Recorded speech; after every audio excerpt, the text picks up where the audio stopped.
Tout le monde a froid dans le studio, peut-être également au Luxembourg, on va retrouver tout de suite Bruno. C'est le 108e épisode des Technos, celui du 26 janvier 2017.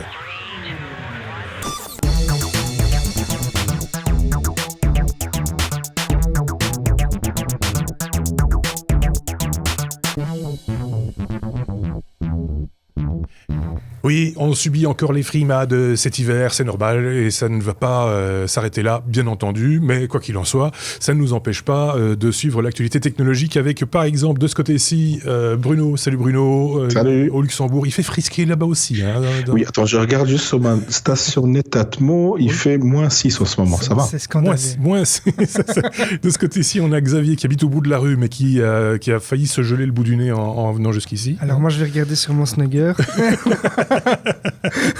mais c'est vrai que bon voilà, on a un petit peu frisqué. C'est surtout qu'on s'attendait à avoir quelques degrés en plus et on les a pas eu. Effectivement. Et donc il c'est une espèce de déception au niveau de la température. Quoi qu'il, on va pas vous embêter avec nos problèmes de température. On est là pour parler nouvelles technologies, bien entendu, comme chaque semaine, évidemment, que ce soit dans nos épisodes hebdomadaires, mais également dans nos hors-séries. Le dernier hors-série concernant le Chromebook avec Marc a formidablement bien fonctionné. Manifestement, c'est un sujet qui vous passionne, qui vous intéresse. Certains d'entre vous ont même justifié, argumenté le fait d'avoir un Chromebook. Voilà, ça alimente aussi la discussion, puisque ça peut se passer aussi entre vous en commentaire. Bien souvent, c'est en regard de la vidéo sur YouTube que les commentaires se passent, mais pas uniquement, des fois aussi occasionnellement sur notre page Facebook ou alors sur notre site web lestechno.be. Parlant de vous, parlant des auditeurs, on a eu quelques courriers, quelques messages cette semaine. Nous disant par exemple, c'est Philips Willmin qui nous disait en regard de l'épisode 17 qu'il serait intéressant de voir un hors-série sur les VPN, notamment sur les raisons, pourquoi avoir recours à un VPN, expliquer comment ça fonctionne. Voilà, donc ça c'est un truc, c'est de l'ordre du possible. C'est quelque chose qu'on va pouvoir faire effectivement. Ça mériterait d'en parler un petit peu plus longuement. Si on veut vraiment résumer, il y a des raisons de sécurité pour lesquelles on va vouloir utiliser un VPN pour par exemple apparaître dans un lieu géographique différent. Ça peut être simplement pour le home working par exemple pour pouvoir accéder à un réseau d'entreprises. Différents usages et des tournements d'usage également du système du VPN. On en reparlera d'ailleurs dans cet épisode un petit peu plus tard, parce qu'il y a de l'actualité justement parlant de VPN. Autre question, c'est un autre Bruno qui je dis pas de bêtises, hein, Burnout 220. Ah, c'est pas un Bruno, c'est Burnout. Donc voilà, c'est moi qui suis dyslexique. Serait-il possible de faire une vidéo spéciale sur les différentes technologies de TV d'aujourd'hui, OLED, LED, etc. On n'est pas très spécialisé. On se posait la question justement avant de commencer cet enregistrement. On n'est pas très spécialisé télévision, dalle, de manière générale.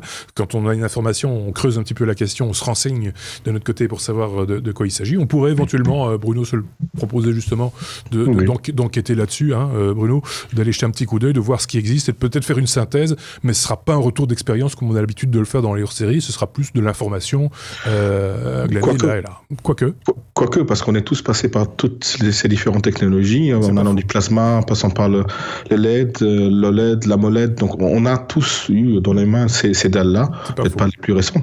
Donc pourquoi pas faire un petit hors-sujet. Dites-nous dans les commentaires, faites-nous petites remarques, puis s'il y a assez d'intéressés, on va y aller. Exactement. Et puis si vous ne trouvez pas, parce que bon, il n'y a pas que nous sur Terre, il existe plein de chaînes YouTube également, et soyons généreux, disons-le franchement, si vous ne trouvez pas votre cam ailleurs, n'hésitez pas à nous demander à nous, peut-être qu'on pourra vous aider à la demande, en quelque sorte à la carte. Donc n'hésitez pas à nous le faire savoir en commentaire. On lit tous vos commentaires, même si on n'y répond pas toujours systématiquement par écrit, c'est le cas de celle-ci, c'est pour ça que je tenais à en parler en début d'épisode. On n'a pas répondu par écrit. En plus de ça, pour l'instant, on ne reçoit plus les notifications de YouTube, en l'occurrence, donc c'est un petit peu compliqué à suivre au jour le jour, mais on n'hésite pas à y répondre quand c'est possible ou à apporter notre petite pierre à l'édifice quand il s'agit de conversations entre vous également. Je pense que là, au niveau du courrier des auditeurs, on ne peut pas aller beaucoup plus loin à ce stade aujourd'hui. On a eu beaucoup de commentaires, je le disais, en regard qui s'est lâché d'ailleurs. Oui, voilà. Si vous pouvez condenser vos commentaires, en faire un post et pas 12 ou 13 par exemple, ça permet aussi d'avoir une lisibilité plus... Enfin, parce que des fois c'est un petit peu désorganisé et donc on a un petit peu du mal à suivre l'idée également également quand c'est un petit peu fragmenté comme ça. Écrivez, si vous le pouvez, également en français. Je dis ça comme ça parce que c'est pas la langue maternelle de tout le monde, mais des fois, il faut faire un petit effort pour comprendre. Et donc, voilà, on est prêt à faire des efforts, mais à l'impossible, nul n'est tenu, comme on dit. Et alors, dernier commentaire de ma part, parce qu'on l'avait remarqué également, on a reçu un long message, une tartine, un truc énorme concernant je ne sais plus quoi, un achat de... c'est à toi que je l'ai envoyé en plus, j'étais un petit peu salaud sur le coup. On ne fait pas de service après-vente. On n'est pas équipé pour, avec toute la meilleure volonté du monde. De temps en temps, on peut vous envoyer sur des pistes et dire, tiens, c'est peut-être ceci, c'est peut-être cela, mais allez voir vos revendeurs, allez voir des professionnels qui sont près de chez vous. On peut éventuellement de temps en temps donner un conseil, mais dépanner, surtout à distance en plus, ça nous est totalement impossible. Je dis ça pas méchamment, on a reçu un message très très long d'un de nos éditeurs, très sympathique par ailleurs, mais on va pas pouvoir beaucoup t'aider, désolé, parce que voilà, on n'a pas toutes les cartes en main. En plus, c'était un problème franco-français, me semble-t-il, et je le rappelle, nous sommes un peu belges. Donc c'est un petit peu, surtout lui, un peu. C'est un peu belgo-luxembourgeois en l'occurrence. Voilà, peut-être qu'on aura un jour un chroniqueur français qui apportera lui aussi sa pierre à l'édifice. Pourquoi pas, ce serait pas mal finalement d'avoir également un confrère français qui viendrait parler avec nous de nouvelles technologies.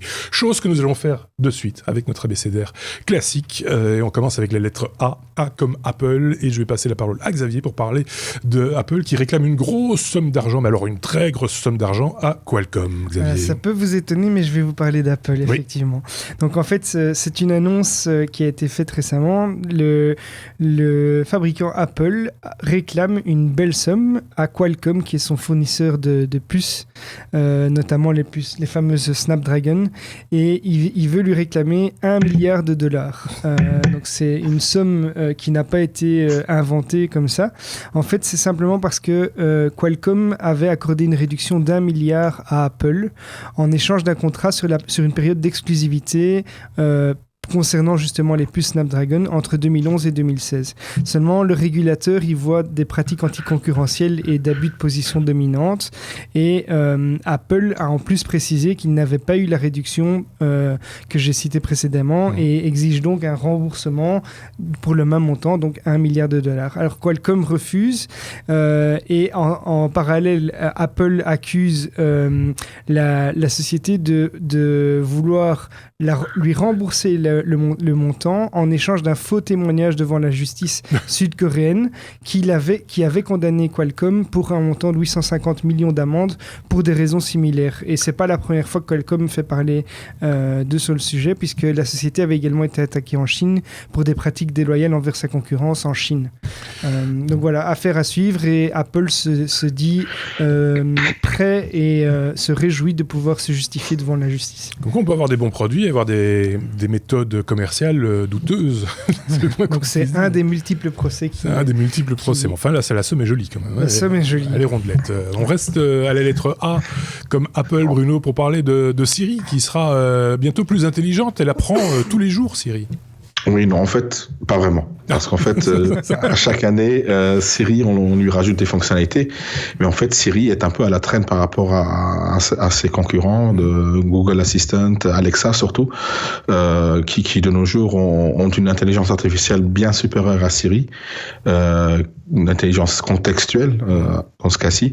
Et donc, pour le 10e anniversaire de l'iPhone, faut rappeler que c'est un peu soi-disant l'année de l'iPhone pour Apple. Ils se doivent de sortir une vraie nouveauté au-delà du hardware qui sera bientôt amélioré. On attend beaucoup de cet iPhone 8, ou probablement que ça sera un iPhone 8 et pas un 7S amélioré, mais ça sera un 8. Donc il y a des rumeurs qui disent que donc on va embarquer de l'intelligence artificielle dans Siri pour pallier à cela, et on en entend beaucoup. Bon, ça ne sont que des rumeurs, donc on va attendre un peu les vraies annonces qui sont très, très rares à arriver de ce côté-là au niveau du software. Le hardware risque de fuiter à un moment ou à un autre. Le software est toujours quand même quelque chose qui reste assez secret au sein d'Apple. Affaire à suivre, comme on a l'habitude de dire dans ces cas-là. Tiens, justement, à propos d'Apple, je rajoute juste une petite ligne en plus. Cette semaine, je pense que c'était le 24 ou le 25, c'était les 33 ans de l'annonce, la fameuse keynote emblématique de la présentation du Macintosh. Et donc, j'ai revu cette vidéo avec une petite émotion. Faut-il le rappeler, parce que ce Macintosh qui tout d'un coup se met à parler, ça quand même, et les gens qui se lèvent dans la salle, bon, ça reste quelque chose de magique. Et rappelons-le, si tout le monde regarde les keynotes Apple aujourd'hui en attendant qu'il se passe quelque chose, c'est un petit peu à cause de cette keynote-là et de celle plus tard qui a présenté justement l'iPod et puis par la suite l'iPhone. Mais celle-là en particulier, ça avait quelque chose de magique. Il y a même pour toi qui n'est pas Apple. C'était une révolution. C'était une révolution, effectivement. On passe à la lettre C, c'est comme Chrome OS. Tiens, on recommence à parler de Chrome. Après les Chromebooks dans leur série de marques, Bruno, on parle de Google qui prépare un Chrome OS, mais pour les tablettes cette fois-ci.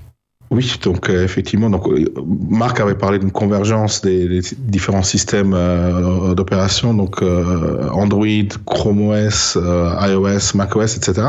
Ici, effectivement, les images qui ont fuité portent à dire que Chrome OS sera bientôt disponible sur un certain nombre de tablettes. D'accord. Donc, ce qui a l'avantage d'avoir vraiment le format tablette, d'avoir un écran tactile aussi, surtout. Avec une compatibilité avec les applications Android. Donc en fait, voilà, il y a le système, la couche sera Chrome OS, les applications seront compatibles, les applications Android seront compatibles avec cette version de Chrome OS. Donc on aura une tablette quasi parfaite dans le monde Android, on va dire. Donc ce qui permettra un peu d'avoir le meilleur des deux mondes, je dirais, et d'avoir comme le fait Microsoft des tablettes de type Surface Pro, qui permettra d'embarquer un peu toute cette puissance-là d'un OS qui est épuré, mais quand même super complet. Et là, donc, ils vont, que ce soit d'un côté Google avec Chrome OS, de l'autre, tu l'as signalé, Microsoft avec Windows 10 et la tablette Surface. Là, ça largue un petit peu, pour le coup, Apple avec iOS et macOS. macOS, hein. Ils n'ont pas atteint cette convergence du côté d'Apple. Non, Apple, qui sont ceux qui ont vraiment inventé le concept de la tablette, on va dire, avec l'iPad en 2010, avril 2010. Je m'en souviens très bien parce que j'étais à New York pour la sortie. Donc j'avais l'iPad à 9h30 le jour de la sortie. C'était la révolution. Et oui, effectivement, c'était une révolution à l'époque. Mais je pense que l'écosystème, le système iOS n'a pas vraiment évolué depuis 2010. Hein. Ça reste, on prend deux systèmes, la version de 2010 et la version actuelle d'iOS, à part quelques modifications esthétiques, ça a guère évolué, alors que les concurrents, Chrome et Microsoft, eux, ont quand même développé des écosystèmes vraiment intéressants, novateurs certains aspects du moins, et là, ils sont un petit peu à la traîne, et c'est pour ça qu'ils perdent un petit peu du marché des tablettes, et surtout des tablettes dans le milieu professionnel, je dirais.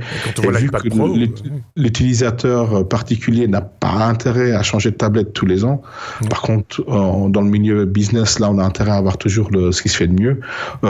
Apple n'arrive pas à suivre. Mais Apple se distancie de plus en plus du milieu professionnel, a toujours eu du mal à y rentrer, mais là, il faut qu'ils mettent la main à la pâte, et peut-être que cette année sera l'année à nouveau d'une grande révolution au niveau software pour Apple. Et en tout cas, au niveau professionnel, il y a des attentes. Hein. On se demande ce que le monde Mac, de manière générale, Mac Pro, on a vu ce qu'ils ont fait avec les MacBooks. Ok, c'est sympathique, mais c'est pas vraiment révolutionnaire pour le coup. Je sens que ça va réagir dans les commentaires. Ah oui, ça peut réagir, mais c'est comme ça. Ce ne sont pas.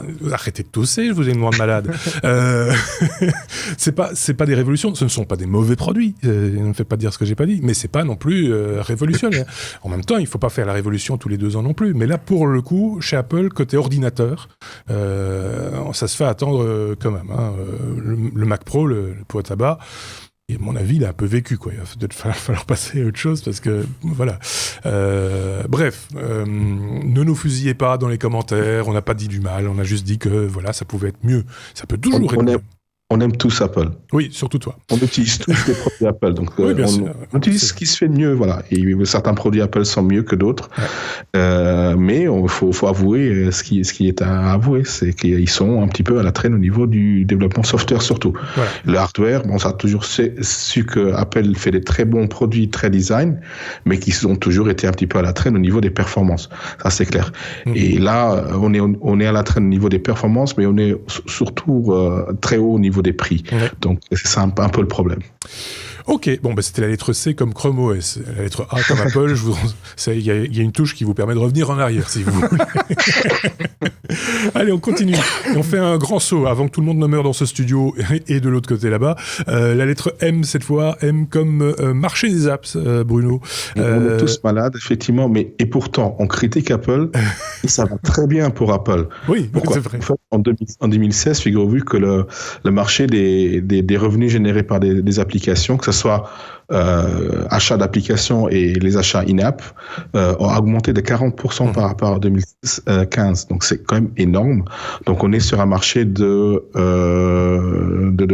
je dise pas de bêtises, de 89 milliards de dollars, quand même. Et qui est leader dans ce marché-là? C'est Apple. Quand même. Donc il reste leader. Donc sur cette partie-là, donc on a à peu près 20 milliards donc directement générés par l'Apple Store et 13 milliards générés par le Play Store. Après vous avez tous les revenus additionnels qui sont générés par des régies publicitaires. Donc ceux-là font qu'on ait un marché de 89 milliards. Mais effectivement, ça a encore augmenté. Donc on a par exemple des applications comme Pokémon Go qui ont réussi à générer des revenus de 950 millions de dollars quand même. Et le dernier Super Mario Run qui se vend à la partie payante, parce qu'on a le jeu gratuitement, mais après pour continuer le jeu, on doit payer 10 €. Et on passe de devenir un vrai succès aussi, surtout qu'il va être disponible sur le Play Store en mars probablement. Donc effectivement, on n'a jamais autant acheté d'applications sur smartphone et sur tablette qu'en ce moment. Oui, donc ça va très bien pour Apple, ne vous inquiétez pas. Mais bon, ce qu'il faut dire aussi, c'est que c'est justement les achats in-app, donc que l'on fait une fois qu'on a installé une application qui, elle, par contre, est gratuite. C'est ça aussi qui gonfle les bénéfices, quelque part, je dis pas de bêtises. Et ça commence à se généraliser de plus en plus sur le Play Store. Je dis le Play Store, oulala. L'App Store, voilà. Partout d'ailleurs. C'est que vous téléchargez n'importe quelle application, une fois que vous la lancez, on vous dit c'est très bien, mais pour qu'elle fonctionne, il va peut-être falloir acheter telle ou telle chose en plus. Et ça peut aussi, revers de la médaille, ça peut aussi à un moment donné frustrer l'utilisateur et avoir un effet pervers qui serait d'un désaveu de manière générale des applications qu'on peut trouver sur le Play Store ou sur l'App Store. Ça, c'est un danger également, une corde avec laquelle il ne faut pas trop jouer, sur laquelle il ne faut pas trop tirer à mon avis. Mais bon. Affaire à suivre une fois de plus, comme on a l'habitude de le dire. On a cité beaucoup de chiffres et on le fait de temps en temps, ici en l'occurrence, parce que c'est justement des hausses, des baisses, etc., des chiffres d'affaires. Je vous rappelle à toutes fins utiles que sur notre site lestechno.be, vous retrouvez toutes les sources des informations dont on parle, puisque c'est une sorte de revue de presse qu'on vous fait, une revue de presse technologique chaque semaine dans les épisodes hebdomadaires. Donc n'hésitez pas, si vous avez un doute ou si vous avez un complément d'information, via le site, il y a marqué toujours source derrière le titre dont on a parlé. Vous cliquez dessus, vous arrivez sur le site, ou un des sites en tout cas, qui ont communiqué l'information dont on parle. On reste à la lettre M, mais cette fois, comme Mega Upload, il s'est passé des choses. On en revient à chaque fois à Mega Upload, Xavier. Kim.com avait annoncé son retour. Et, effectivement, Kim.com, donc la personne qui est à l'origine du fameux le site monsieur. Mega Upload, voulait lancer la plateforme version 2 juste 5 ans après la fermeture de la première version par la justice américaine, c'est-à-dire il y a le 20 janvier dernier. Seulement, il a annoncé par un petit tweet qu'il y avait un petit retard sans donner beaucoup plus d'informations.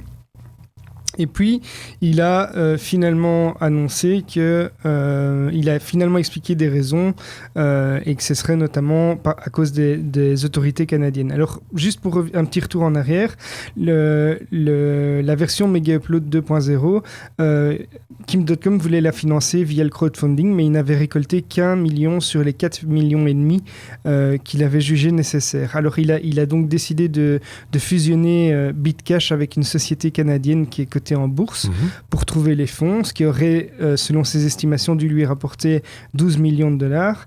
Mais les autorités canadiennes en ont décidé autrement et lui demandent des détails supplémentaires et, je cite, des infos intrusives, dixit Kim.com. Et donc, il a simplement annoncé que l'ouverture du service était reportée et il précise parfois dans les critiques que voilà, pour faire la première version de Mega Upload, il y avait vraiment un nombre très très limité de personnes qui avaient travaillé dessus, que maintenant il y a je crois de mémoire une douzaine de personnes qui travaillent temps plein dessus. Enfin voilà, donc c'est reporté d'après lui, mais ce n'est que reporté. C'est quelque chose qui est très attendu à Mega Upload, même si ça reste quand même quelque chose. Enfin, le Mega Upload numéro 1 était un peu, c'était pas très légal, c'était même limite un peu mafieux comme type de fonctionnement, c'était un peu foutage de gueule aussi de temps en temps. Bon, voilà, mais ça reste quand même quelque chose de très attendu et tout le monde se demande ce que va être cette version. Ça a quand même été un succès au même titre que Napster à l'époque ou des choses. Donc voilà, dans ce genre-là, oui. Mais ici, en l'occurrence, quand on prend des choses comme Napster et autres, c'était pas pour question de faire des bénéfices et de s'en mettre plein les fouilles. Lui, c'est de la truande quelque part, hein. Soyons clairs. Il y avait quand même un côté partage de contenu un petit peu hypocrite en disant moi je donne le moyen de partager, mais voilà, c'est ça, on a bien compris. Enfin, bon, on attend de voir la nouvelle version, on verra bien de quoi il s'agit. On est toujours à la lettre M pendant que Bruno est en train de mourir de son côté. On reste à la lettre M. M comme Mobile World Congress, parce que c'est bientôt, hein, le Mobile World Congress. Ce sera du 27 février au 2 mars. On en reparlera d'ailleurs, mais déjà, des bruits circulent, Bruno, et l'un concerne Samsung. Oui, effectivement, excusez-moi, j'ai un bonbon en bouche pour éviter de tousser. Hein. Oui, ça sera donc du 27 au 27 février au 2 mars. Effectivement, ça sera à Barcelone, comme à chaque fois. C'est la capitale du mobile. C'est le Mobile World Congress, donc c'est vraiment là que sont présentées généralement les grandes nouveautés de l'année à suivre en fait. Et là en fait il y a une pré-annonce qui a été faite par Samsung et Qualcomm. Donc on revient toujours au même grand nom de l'informatique en ce moment. Comme quoi, Samsung va utiliser toutes les productions de nouveaux chipsets Snapdragon 835, qui est la dernière puce à la mode, qui va un peu détrôner toutes les autres sur le marché et qui vont utiliser exclusivement sur leur prochain téléphone haut de gamme, sur le Galaxy S8. Donc là, les autres constructeurs sont un petit peu savent pas trop quoi faire. Donc certains vont devoir annoncer leur flagship avec l'ancien processeur, donc le Snapdragon 821. Il n'y a pas une grande différence au niveau des performances, mais quand même, on vous annonce un nouvel appareil, mais il a pas le dernier des processeurs parce que Samsung va les avoir tous. Ouais. Ou alors ils doivent attendre qu'il y ait une production assez grande pour annoncer leurs flagships. Donc il y a certaines sociétés qui vont carrément faire l'impasse sur le MVC comme Xiaomi qui vont annoncer leur flagship après, une fois qu'ils auront mis la main sur le nouveau processeur de Qualcomm. Donc c'est un petit peu... Samsung coupe un peu l'herbe sous le pied de tout le monde en disant nous on a le meilleur processeur. Alors peut-être qu'ils l'ont payé $1 milliard à Qualcomm, qui va permettre à Qualcomm de payer ses dettes par ailleurs. Enfin, soit, revenez à la lettre A. Mais donc, du coup, plus personne n'a d'annonce à faire, en tout cas en mobile. Et c'est pas sur la qualité du processeur, les vitesses de processeur qu'on va pouvoir communiquer, quoi, en gros. Non, en tout cas, ça fait pas une grande différence pour l'utilisateur final, mais c'est juste l'effet d'annonce qui simplement est mort et Et voilà. Donc, mais effectivement, voilà, utiliser le 821 ou le 835, ça fait pas de différence. Mais c'est tout simplement, voilà, une annonce qui tue un petit peu le congrès avant qu'il soit annoncé. Ouais, le congrès est toujours tué avant son lancement, quelques jours avant, parce qu'il y a toujours les conférences de presse qui se donnent le week-end qui précède en général. Et donc, on en sait toujours beaucoup plus le premier jour du congrès que sur les 3 ou 4 jours restants, même si, effectivement, ceux qui vont sur place, eux, peuvent toucher, palper la marchandise, tester, discuter aussi avec les gens sur place, ce qui est toujours intéressant. Mais les annonces en elles-mêmes, les grandes conférences de presse, etc., les keynotes, elles se font en général dans les jours qui précèdent même l'ouverture du salon. Donc, vraisemblablement, si je ne dis pas de bêtises, le 2 mars, ça doit être quelque chose comme un mercredi ou un jeudi. Donc, on vous en parlera, nous, dans notre épisode hebdomadaire de cette semaine-là, la dernière semaine du mois de février ou à cheval sur le mois de mars. Donc, on y reviendra, bien entendu, dans les épisodes prochains. On en a fini cette fois, c'est définitif avec la lettre M. On peut passer à la lettre N comme Netflix pour parler de Netflix qui permet maintenant un stockage local, pas n'importe comment, Xavier. Effectivement, donc en fait, fin novembre dernier, Netflix avait fait une annonce à ses utilisateurs, aussi bien iOS qu'Android, qu'ils allaient pouvoir du coup télécharger le contenu en offline. Et donc, c'est très pratique, par exemple, pour les gens qui ont un forfait data limité ou parce que vous êtes dans le train et que la qualité du réseau n'est pas excellente. Vous pouvez donc télécharger à l'avance vos séries ou vos documentaires ou vos films ou autres pour les visionner en mode offline. Alors, c'était très pratique, mais évidemment, tout le monde n'a pas un smartphone, une tablette ou autre avec une capacité de stockage qui est très importante. Et donc, ils ont annoncé, c'est disponible dès maintenant pour Android via une mise à jour, qu'on va pouvoir changer l'emplacement du téléchargement sur une carte micro SD. Donc, il suffit de faire la mise à jour. On va aller dans les paramètres. On va pouvoir modifier l'emplacement de destination sur une carte micro SD. Et ça permet donc de stocker de manière pratiquement, je ne vais pas dire illimité puisqu'on est limité par la capacité de stockage, mais on va pouvoir stocker un grand nombre de contenus sur la carte, et on ne doit pas vraiment se soucier non plus d'aller effacer le contenu parce qu'en fait il y a une protection qui fait que automatiquement après 30 jours le contenu est effacé. D'accord, ok, oui. Donc oui, c'est pas, on peut pas le garder, le stocker, le graver sur DVD. Voilà. Malheureusement, c'est pas encore disponible via iOS. Enfin, pour iOS, il y a une mise à jour qui a été déployée aussi, mais apparemment c'est juste pour des petits correctifs. D'accord, ok. Bon, là encore, on attendra, enfin, affaire à suivre. Ça reste intéressant quand même, parce que c'est vrai qu'on n'a pas du réseau tout le temps, et quand on part en vacances avec les enfants, machin, etc., dans la bagnole par exemple, pour les mettre devant un dessin animé. Oui, ou même pour consommer moins. Pour consommer moins. De batterie. Ou dans l'avion. Ou dans l'avion, ou profiter de son réseau à la maison, et pas pomper sur la 4G ou sur un réseau qui serait payant. Enfin voilà, pour plein de bonnes raisons en fait. Alors, Bruno, malgré que c'est monsieur qui tousse, c'est aussi monsieur Bonne Nouvelle, puisqu'il nous a dit que Apple allait bien avec ses apps. Du côté de Netflix, tout va bien aussi, Bruno. Ça va très très bien pour Netflix. Merci. Moi, je suis un grand fan de Netflix. Je suis un grand fan d'Apple, j'aime bien les bonnes nouvelles de toute façon. Je suis un optimiste par nature. Donc non, effectivement, Netflix a eu en fait un gain d'abonnés record lors du dernier trimestre. Donc ils ont gagné, ça fait depuis 10 ans que Netflix fait dans la VOD. Rappelant qu'avant ils faisaient des livraisons de DVD à domicile. C'est pour ça qu'ils ont commencé.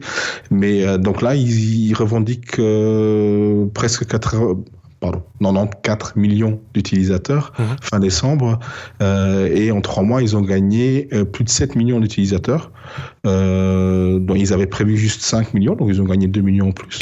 Et sur ces 7 millions, on a 2 millions à peu près aux États-Unis et 5 millions à l'international. Donc c'est surtout à l'international qui sont en train de gagner des abonnés, et c'est très bien. Et on voit de plus en plus de productions faites par Netflix, et je pense que c'est ça qui est un peu levier, les utilisateurs. D'après certaines projections, je voyais même que l'international allait être au même niveau que les USA, en termes de chiffre d'affaires en tout cas. Ça allait s'équilibrer, que c'était 50% les États-Unis, 50 autres % le reste du monde, sachant qu'il n'y a que 3 pays dans lesquels Netflix n'est pas utilisé. C'est la Chine, c'est la Corée du Nord, et la Syrie. C'est bien, tu me fais une chouette transition. Donc voilà, c'est comme ça, on est complètement complet sur Netflix, comme on l'est à chaque fois d'ailleurs. Hein. Mais c'est vrai qu'on va parler maintenant sécurité. S comme sécurité avec Xavier, pour parler une fois de plus de la Chine. Et on en a parlé au tout début de cet épisode, on a parlé du VPN. Il est question de VPN et de sécurité en Chine aussi. Effectivement, et la Chine n'aime pas les VPN. Alors c'est pas la première fois que la Chine veut censurer et est soucieuse de sa sécurité et de son image. En 2015, la Chine avait déjà mis en place des mesures qui permettaient de bloquer des applications de messagerie du style Telegram, WhatsApp et autres VPN. Concrètement, en fait, simplement, s'ils détectaient qu'un utilisateur utilisait ces applications, eh bien, ils allaient bloquer le système et le terminal. Et si vous vouliez faire débloquer votre terminal, vous deviez aller vous dénoncer, entre guillemets, à une autorité compétente qui allait débloquer votre système. Mais avec les dérives qu'on pourrait imaginer derrière. Alors maintenant, la Chine a décidé de se donner 14 mois pour faire le ménage au niveau de tous les VPN et de les éradiquer complètement par rapport en limitant ça directement aussi au niveau des fournisseurs d'accès. Les autorités chinoises évidemment font ça dans un but de censure, c'est pour éviter que les gens aillent sur des sites comme Facebook ou d'autres sites de messagerie qu'ils ne peuvent pas contrôler, puisqu'on sait que ou consulter des blogs de gens qui ne seraient contre le pouvoir. Tout à fait, ou s'exprimer sans que les autorités puissent le surveiller. Alors il y a aussi les comptes comme Twitter, Instagram et tout ça qui sont fort surveillés, et ils disent évidemment que c'est parce que le marché de l'Internet, alors si je cite, c'est le marché de l'Internet donne des signes de développement désordonnés qui demandent une gouvernance et une régulation urgente. Signé Trump. Alors, pardon. Et ils veulent renforcer la gestion de la sécurité des informations dans le cyberespace.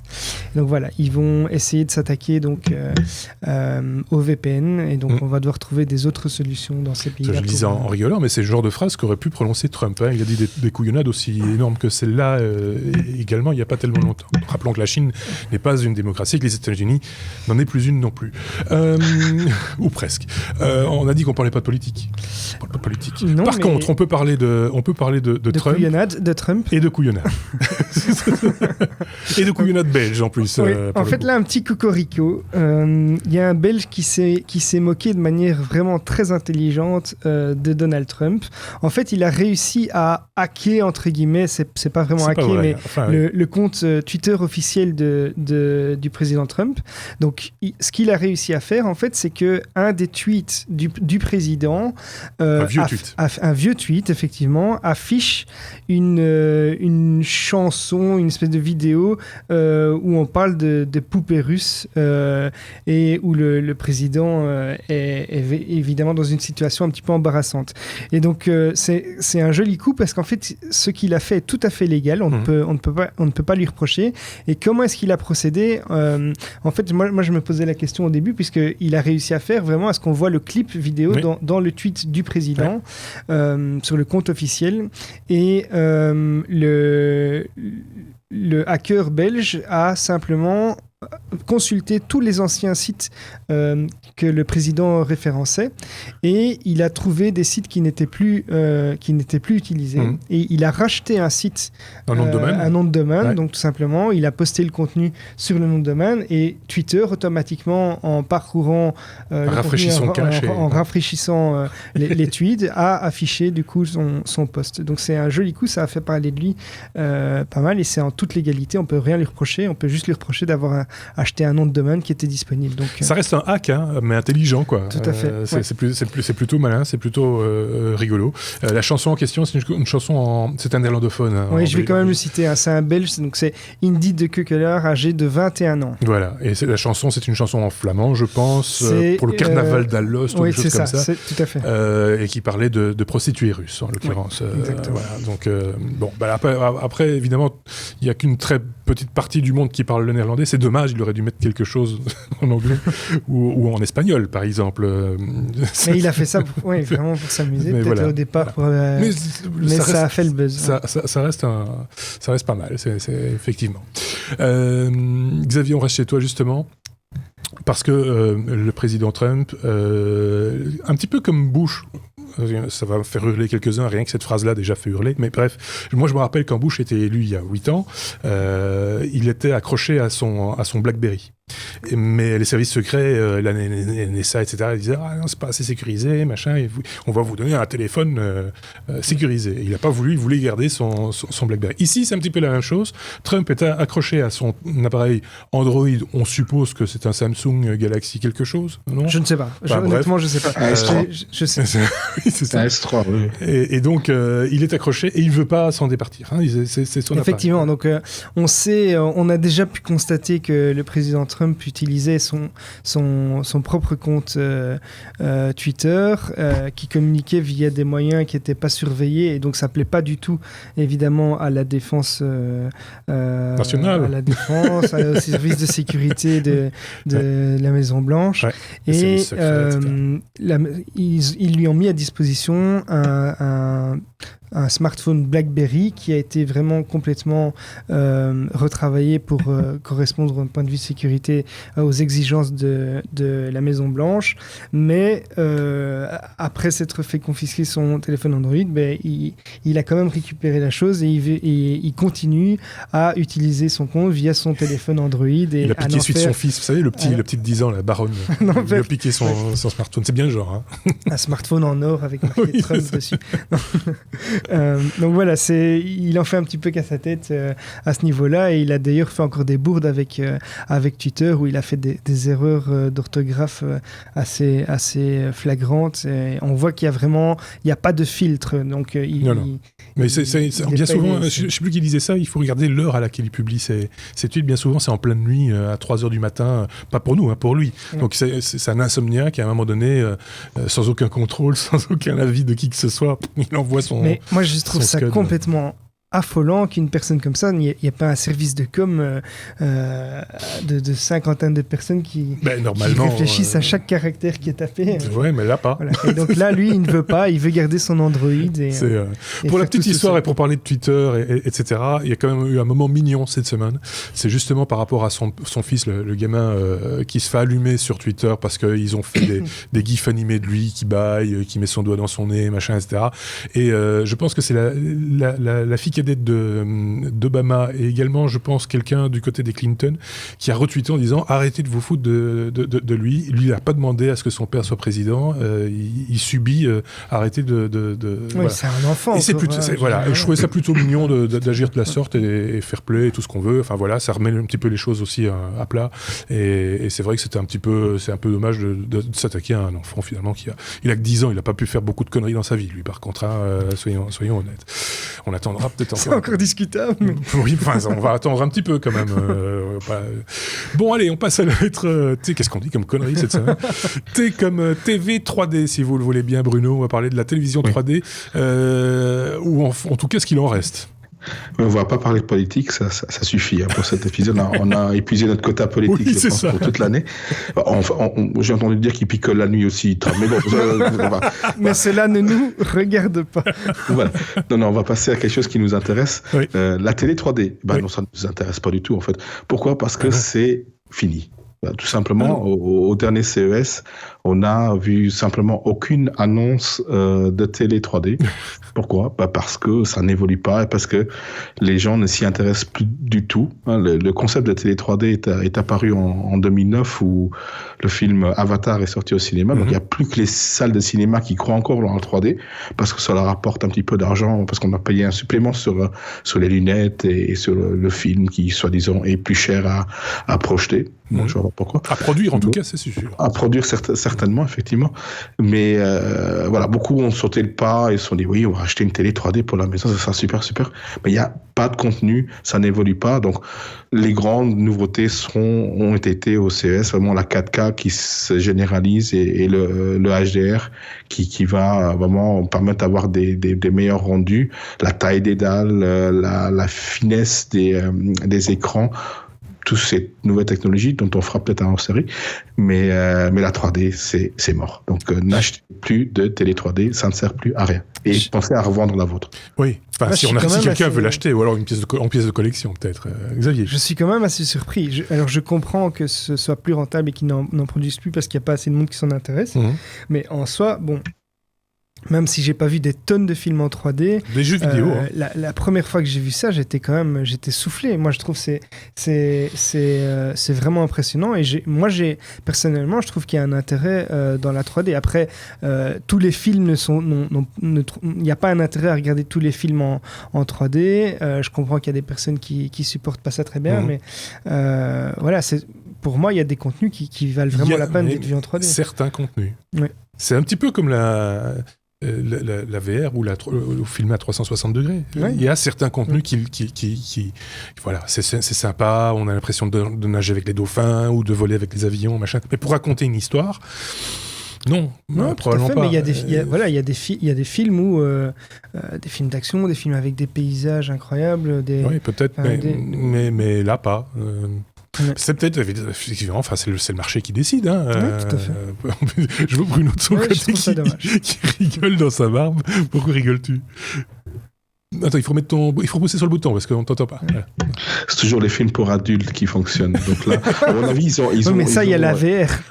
Exactement. Donc la 3D ne marche plus. Donc il y a la VR qui va prendre le pas. Ouais, la VR, ça risque fort de fonctionner à cause de cette raison-là. En plus, probablement. Mais c'est vrai qu'en fait, il soulève un point. Ça va peut-être effectivement être remplacé, la technologie, par des lunettes qui permettent de faire ça. Effectivement. Déjà, pour moi, le filmer en 360 degrés, ça n'a aucun sens sur un écran d'ordinateur où il faut avec sa souris tourner, etc. à l'image. Il faut un outil qui nous permette de voyager dans l'image. À ce moment-là, ça peut devenir intéressant. Et encore une fois, pas pour tout, mais pour beaucoup de choses, effectivement. Et ça va même peut-être être un jour indispensable. Par contre, la 3D, on est tous assis comme des idiots devant un écran, à regarder tous le même écran, à pas voir la même 3D, parce qu'en fonction de la position qu'on occupe dans la pièce par rapport à l'écran, même si les choses se sont améliorées avec le temps, on n'a pas la même vision que certains. Le petit qui porte des lunettes, il voit pas bien, et Pépé voit pas bien non plus, et donc ça se dispute dans la pièce parce qu'on comprend pas pourquoi c'est flou. Voilà, ça peut pas aider un produit. Alors en plus de ça, si personne ne produit de film qui fonctionne avec le système, ça peut pas fonctionner non plus des masses. Hein, soyons très clairs. Bon, ok, je pense que ça, c'est fait aussi. Hein, on se fâche avec tout le monde pour l'instant. Enfin, tous les pour, on est contre. Voilà. On peut passer à la lettre W, parce que cette semaine, il y en a une. On a un peu plus de temps en plus, parce que cette semaine, il n'y a pas énormément d'actu, hein, il faut le reconnaître. W comme quoi ? Comme Xavier, par exemple. W comme What the fuck, Xavier. Et on remercie d'ailleurs au passage nos éditeurs de nous avoir refilé celui-là. Voilà, effectivement. Donc, merci à Grand Sico qui nous a envoyé un petit lien avec des chouettes What the fuck. Oui. Je ne les ai pas tous repris ici. Non. On en garde quelques-uns pour plus tard. Ouais. En réserve. Je vais vous parler ici d'une application liée à un appareil qui permet de faire des échanges. On a déjà parlé dans un What the fuck précédent de plaisirs buccaux qu'on pouvait faire entre partenaires. Ici, c'est un peu plus soft. Ouais. Donc, allez revoir les derniers What the fuck pour voir de quoi je parlais. Ouais. Mais ici, c'est une application qui permet d'envoyer des bisous. Donc, c'est une application de messagerie qui permet d'envoyer des bisous. Alors, c'est lié à un appareil. Si je dois l'expliquer pour ceux qui ne voient pas, c'est une espèce de docking station pour votre téléphone, en bas duquel il y a une espèce d'éponge. Une espèce d'éponge ou quelque chose en forme d'un savon qui est bardé d'une multitude de capteurs et de moteurs et qui va essayer de retransmettre en temps réel le baiser que votre partenaire fait sur l'appareil concerné. Donc vous allez avoir votre smartphone. Une transmission du bisou. Quoi. Voilà, le but c'est de transmettre le bisou via la messagerie. Donc vous allez avoir une application qui va vous permettre de choisir votre partenaire. On ne sait jamais que vous en ayez plusieurs. et vous allez pouvoir voir le visage de la personne que vous embrassez et qui est censée ressentir la même chose sur son appareil. On n'a pas testé et personnellement, what the fuck. Oui, imagine si on pouvait faire ça avec les auditeurs, tu vois, devant le micro. On sait pas qui on embrasse en même temps. En même temps, c'est un filtre, donc il n'y a rien qui passe. Oui, c'est ça. Oui, bon, enfin, voilà, pourquoi pas. Enfin, pourquoi Oui, ça transmet pas les microbes. Ah, ça, c'est pas mal. À part ça. Donc, même dans la même pièce, on peut le faire. Voilà. Et ça s'appelle comment ? C'est Kissenger, c'est la contraction de Kiss et de Messenger, et c'est une scientifique londonienne qui a développé ça, qui s'appelle Emma Yan Zhang. Pour s'embrasser à distance, on n'arrête pas le progrès, si j'ai envie de dire ça. Voilà. Mais je préférais l'autre version, je trouvais ça plus marrant. Ça va marcher. Tu penses ? Avec tous les adolescents qui sont accrochés à leur smartphone, ça va. Oui, peut-être. Ouais, succès. Ça peut être rigolo. Bruno, je vais te laisser la parole parce que toi aussi, tu as un what the fuck beaucoup plus chaste et réel. Oui, aussi chaste, mais un vrai what the fuck sur un produit qui va sortir. En même temps, des lèvres aux oreilles, il n'y a qu'un pas. Enfin, il n'y a qu'une joue. Oui, effectivement. Vous savez qu'Apple a sorti des nouveaux écouteurs sans fil, les AirPods révolutionnaires. Et bien, beaucoup de gens se plaignent qu'en fait, ils les perdent. Oui. Ils tombent parce qu'ils ne sont pas adaptés à leurs oreilles. Et au lieu de perfectionner les écouteurs, Apple s'est dit on va faire une application qui s'appelle Find My AirPods. Ouais. Donc trouve mes AirPods. Donc il va vous localiser les AirPods leur dernière connexion à un de vos appareils Apple et vous permettra donc de les retrouver parce qu'il faut savoir que c'est assez cher les AirPods. Ah, oui. Si vous devez en remplacer un, ça coûte déjà 70 euros pour un des deux. Donc vous n'avez pas intérêt par contre à le perdre quand vous êtes aux toilettes. Oui, c'est ça. Parce que là, c'est perdu. Ils ont quand même réussi un gros coup avec ces trucs-là. Oui, mais alors, en plus, tu vois, je serais complètement fan Apple addict. Tu vois, je serais quand même... Je disais, mais ça, c'est la force d'Apple. Parce que tu vois, à un problème hardware, ils trouvent une solution software. Tu vois. Exactement. Voilà, si je veux être de mauvaise foi, je te dirais ça.